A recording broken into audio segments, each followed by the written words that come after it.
আমার সেই বন্ধুর সাথে অনেকদিন পরে দেখা হওয়ার কারণে আমরা সুখ দুঃখের অনেক গল্পগুজব করি।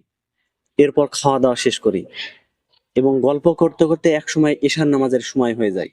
তারপর বন্ধু আমাকে বলে, বন্ধু, গল্প তো অনেক হলো, এশার নামাজের সময় হয়ে গেছে, চলো নামাজটা পড়ে আসি।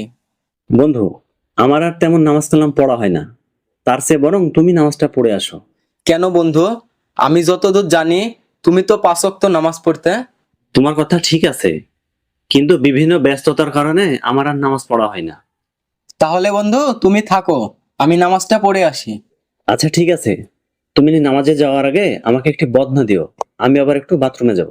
আরে বন্ধু, আমার বাথরুমে তো সব রকমের ব্যবস্থা আছে, ওখানে গেলে সব পেয়ে যাবা।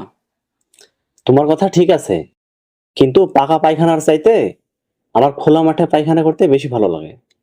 আচ্ছা ঠিক আছে, তুমি আসো, আমি দেখছি।